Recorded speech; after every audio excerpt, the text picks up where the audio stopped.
Hello అండి. నేను doctor Shweta, consultant ENT and head and neck surgeon at Giridhar ENT hospital, Vijayawada. ఈరోజు నేను ఒక కామన్‌గా ఎన్‌కౌంటర్ అయ్యే ఒక సమస్య గురించి మాట్లాడతానండి. చాలా నంబర్ ఆఫ్ పేషెంట్స్ ఈ సమస్యతో మా హాస్పిటల్‌ని విజిట్ చేస్తూ ఉంటారు. ఒక టిపికల్ సినారియో, యాంగ్షియస్ పేరెంట్స్. ఏవండీ, మా బాబు సరిగ్గా పడుకోవట్లేదండి. పడుకున్నా ఎప్పుడు టయర్డ్‌గానే ఉంటాడు. తరచుగా జలుబులు, దగ్గులు వస్తున్నాయి. ఫ్రీక్వెంట్‌గా సిక్ అవుతున్నాడు. ఎప్పుడు రాత్రిపూట నోరు తెరిచి గాలి పీల్చుకుంటాడు. సో, ఈ సినారియోతో చాలామంది పేరెంట్స్ వాళ్ళ పిల్లల్ని మా క్లినిక్‌కి తీసుకొస్తూ ఉంటారు. సో, ఈ లక్షణాలున్న పిల్లలకి ఏమై ఉండొచ్చు? దాన్ని ఏ ఏ విధంగా మనం ఆ పిల్లలకి ఆ ఇబ్బంది లేకుండా మనం చూడొచ్చు అన్న టాపిక్ మీద మాట్లాడతాను. సో, ఈ పాటికి మీకు అర్థమై ఉంటుంది. I am talking about adenoids and tonsils. Adenoids and tonsils చుట్టూ చాలా మిత్స్ ఉన్నాయండి. అడినాయిడ్స్ తీయొచ్చంటారు, తీయకూడదంటారు, తీస్తే మళ్ళీ వస్తుందంటారు, అడినాయిడ్స్ తీస్తే బిడ్డకి ఇబ్బందవుతుందంటారు.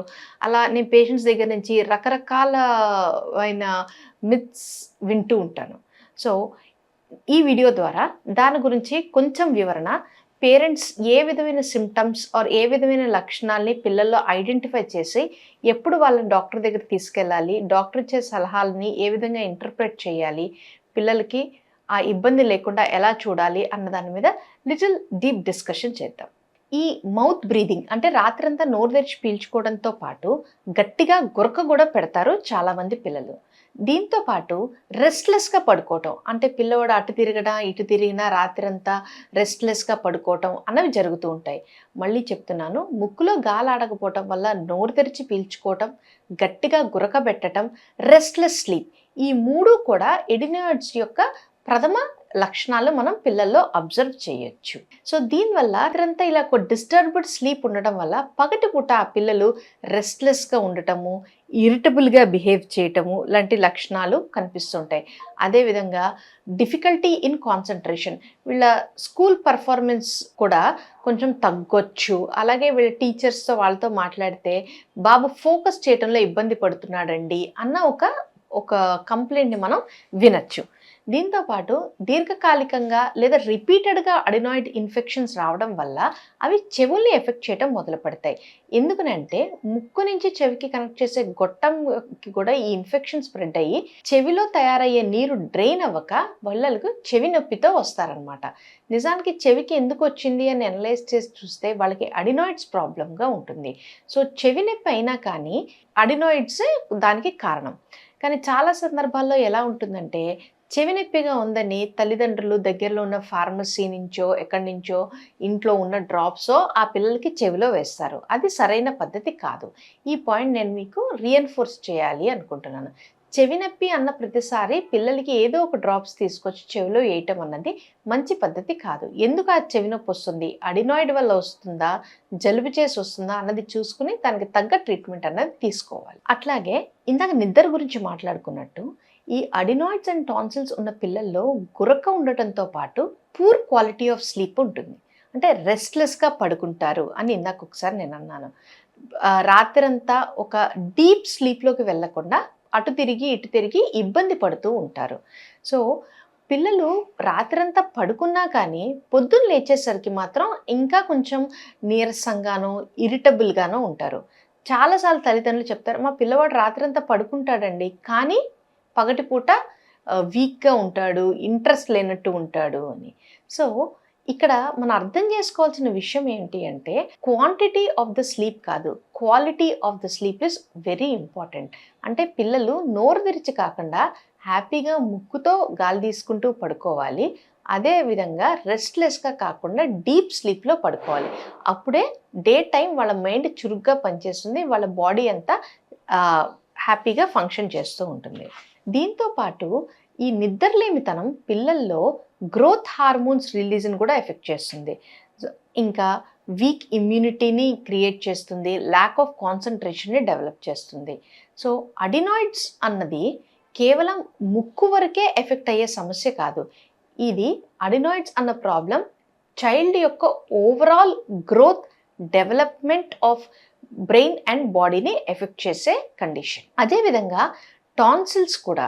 టాన్సిల్స్ అన్నవి గొంతులో నాలికి వెనకాతల భాగంలో ఉండి ఫుడ్ ఇంటేక్ అండ్ వాటర్ ఇంటేక్లో ఉన్న మైక్రో ఆర్గానిజమ్స్ని, ఇన్ఫెక్షన్స్ని ట్రాప్ చేసి శరీరానికి ఇమ్యూనిటీ ఇస్తుంది. ఏ చైల్డ్కి అయితే రిపీటెడ్ ఇన్ఫెక్షన్స్ వస్తాయో ఆ చైల్డ్కి టాన్సిల్స్ పెద్ద పెద్దగా ఉంటాయి. తరచుగా సోర్ థ్రోట్ లేదా గొంతు నొప్పి రావటం, మింగుతుంటే ఇబ్బంది పడటం, మింగుతున్నప్పుడు చెవిలోకి నొప్పి రావటం, జ్వరం రావటం లాంటివి జరుగుతాయి. అలా వచ్చినప్పుడు యాంటీబయాటిక్ వాడాల్సిన పరిస్థితి రావటం, యాంటీబయాటిక్ వాడితే తప్ప తగ్గకుండా ఉండటం, ఇది టాన్సిలైటిస్.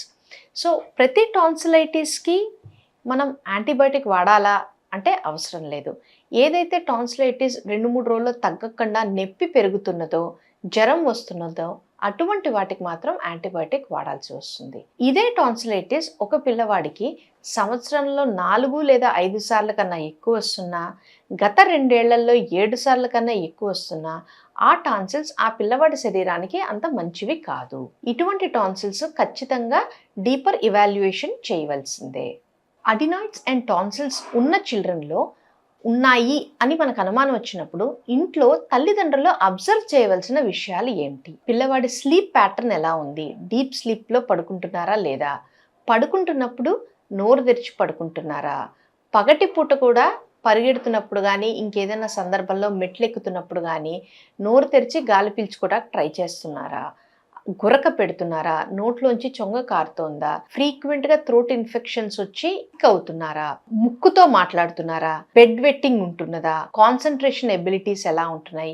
ఇవి ఖచ్చితంగా తల్లిదండ్రులు అబ్జర్వ్ చేసి దానికి తగిన ఇన్ఫర్మేషన్ డాక్టర్లకు ఇస్తే పాప ఒక డయాగ్నోసిస్ విషయంలో అది చాలా కీ రోల్ ప్లే చేస్తుంది. ఇంకొక విషయం, ఈ అడినాయిడ్స్ అండ్ టాన్సిల్స్ యొక్క లక్షణాలు స్లోగా డెవలప్ అవుతాయి. ఇది ఒక్కసారిగా బయటకు వచ్చే విషయం కాదు. ఫీవర్ అన్న సిమ్టమ్ అన్నది కాన్స్టాంట్గా ఉండదు. పిల్లల్లో ఇందాక నేను చెప్పిన లక్షణాల్లో ఒకేసారి చాలా లక్షణాలు ఉంటే కనుక వీళ్ళని ఖచ్చితంగా ఒక ఈఎన్టీ సర్జన్ ఇవాల్యుయేట్ చేయాల్సిన పరిస్థితి ఉంటుందన్నమాట. ఎందుకంటే ఈ అడినాయిడ్స్ అండ్ టాన్సిల్స్ శరీరానికి కొంత నష్టాన్ని చేకూరుస్తున్నాయి కాబట్టి. చాలాసార్లు parents wait at home so that ఎందుకని అంటే పిల్లవాడు ఎదిగిన కొద్దీ తగ్గిపోతాయి. అది అంత మంచి పద్ధతి కాదు. నేను చెప్పిన లక్షణాల్లో చాలా లక్షణాలు ఉంటే గనక జస్ట్ వెయిట్ చేయటం వల్ల పిల్లవాళ్ళకి ఎక్కువ బెనిఫిట్ జరగకపోవచ్చు. సో డాక్టర్ దగ్గర తీసుకొచ్చినంత మాత్రాన డాక్టర్స్ వెంటనే కంక్లూజన్కి జంప్ చేయరు. ఏం చేస్తాము? మా దగ్గర గిరిధర్ ఈఎన్టీ హాస్పిటల్లో ఇటువంటి లక్షణాలతో వచ్చిన పిల్లలకి మేము డీటెయిల్డ్ హిస్టరీ అండ్ ఎగ్జామినేషన్ చేస్తాము. పిల్లలతోటి వాళ్ళ తల్లిదండ్రులతోటి మాట్లాడి వ్యాధి లక్షణాలు ఎలా ఉంటున్నాయో అడిగి స్లీప్ ప్యాటర్న్స్ ఎలా ఉంటున్నాయో తెలుసుకొని detailed ear examination, nose examination and throat examination చేస్తాం. చాలాసార్లు దీని తర్వాత ఒక ఎక్స్రే తీయటం కానీ ఒక సన్న డయామీటర్ ఉన్న ఒక ఎండోస్కోప్ అటాచ్డ్ విత్ కెమెరా ద్వారా కానీ ఆ అడినాయిడ్స్ని విజువలైజ్ చేసే ప్రయత్నం చేస్తాము. ఈ సందర్భంలో చాలామంది పేరెంట్స్ మా పిల్లవాడికి నొప్పి వస్తుందేమోనండి అంటారు. ఇది చాలా చిన్న డయామీటర్ ఉన్న ఎండోస్కోప్తో చేయడం వల్ల సాధారణంగా మైల్డ్ డిస్కంఫర్ట్ తప్ప పిల్లలకి ఎక్కువ నొప్పి అన్నది ఉండదన్నమాట.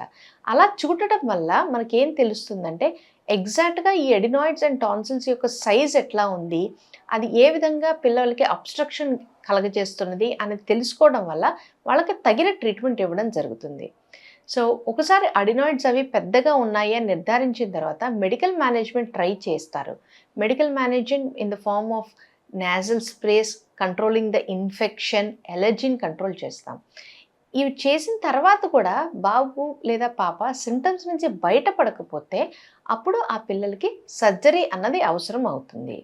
సో అడినాయిడ్ అండ్ టాన్సిల్ అన్న సర్జరీని పూర్తి జనరల్ అనస్థీషియాలో చేసే surgery. It is a common procedure, regularly done and relatively safe procedure. చాలామంది లైక్ ఎనీ అదర్ పేరెంట్ అందరి తల్లిదండ్రులు ఒక యాంగ్జైటీని వ్యక్తపరుస్తారు. అమ్మో ఇంత చిన్న పిల్లకి లేదా పిల్లవాడికి ఆపరేషనా? But it is a relatively safe operation. ఎప్పుడు ఖచ్చితంగా సర్జరీని అడ్వైజ్ చేస్తాము? తరచుగా ఇన్ఫెక్షన్స్ వస్తున్నా, గాలి తీసుకోవడానికి ఇబ్బంది పడుతున్నా, పిల్లాడు హైట్ వెయిట్ ఎదగడంలో మందంగా ఉన్నా, గురక గట్టిగా పెడుతున్నా, వినికిడి సమస్య తలెత్తుతున్నా, ఫ్రీక్వెంట్గా సిక్ అవటం, స్కూల్ మానేయటం, రొటీన్ యాక్టివిటీస్ మిస్ అయిపోయి బాబు క్వాలిటీ ఆఫ్ లైఫ్ దెబ్బతింటున్నా, ఖచ్చితంగా ఇలాంటి పిల్లలకి అడినాయిడ్స్ అండ్ టాన్సిల్స్ ఆపరేషన్ చేయటం వల్ల వాళ్ళు ఎంతో మెరుగవుతారు. ఈ అడినాయిడ్స్ అండ్ టాన్సిల్స్ ఎందుకు చేస్తాము అంటే బ్రీదింగ్ ఇంప్రూవ్ చేయడానికి, గురక ఇంప్రూవ్ చేయడానికి, నిద్ర ఇంప్రూవ్ చేయడానికి, రికరెంట్ ఇన్ఫెక్షన్స్ని ఆపడానికి చేస్తాం. చాలా సందర్భాల్లో పేరెంట్స్ ఆపరేషన్ అయిన తర్వాత డాక్టర్ మా పిల్లవాడు ఇప్పుడు హ్యాపీగా పడుకుంటున్నాడండి, గురక తగ్గిపోయిందండి, మంచిగా హైట్ అండ్ వెయిట్ వచ్చాడండి అని చెప్తూ ఉంటారు.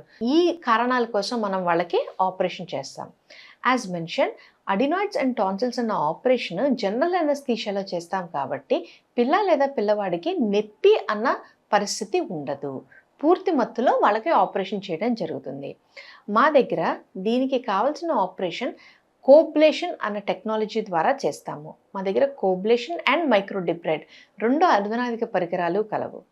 కోబ్లేషన్, టాన్సిలెక్టమీ మరియు అడినాయిడెక్టమీ యొక్క స్పెషాలిటీ ఏమిటంటే అది ఒక లో టెంపరేచర్లో ఆల్మోస్ట్ బ్లడ్లెస్ పద్ధతి ద్వారా ఈ సర్జరీ చేయడం జరుగుతుందన్నమాట. బ్లడ్ లాస్ చాలా తక్కువగా ఉంటుంది, పెయిన్ తక్కువగా ఉంటుంది, రికవరీ స్పీడ్గా ఉంటుంది. సో దట్ పిల్లలు చాలా త్వరగా నార్మల్ లైఫ్లోకి వస్తారు, నార్మల్ ఫుడ్లోకి వస్తారు, నార్మల్ యాక్టివిటీస్లోకి వచ్చేస్తారు. అడినాయిడ్స్ అండ్ టాన్సిలైటిస్ గురించి కంక్లూడ్ చేయాలి క్లుప్తంగా అంటే మనం అర్థం చేసుకోవాల్సిన విషయం ఏంటంటే చాలామంది పిల్లలు క్లియర్గా నాకు ఇక్కడ ప్రాబ్లం ఉంది, అక్కడ ప్రాబ్లం ఉంది అని చెప్పలేరు. వాళ్ళు ఏ విధంగా ఎక్స్ప్రెస్ చేస్తారు అంటే వాళ్ళ ఎనర్జీ లెవెల్స్, వాళ్ళ బిహేవియర్, వాళ్ళ స్లీప్ ప్యాటర్న్స్ ద్వారానే వాళ్ళకి ప్రాబ్లం ఉంది అన్నది అర్థమవుతుంది. So don't delay the diagnosis of the child. అర్లీగా ఐడెంటిఫై చేయటం వల్ల child may sleep better, breathe better and develop better. Thank you.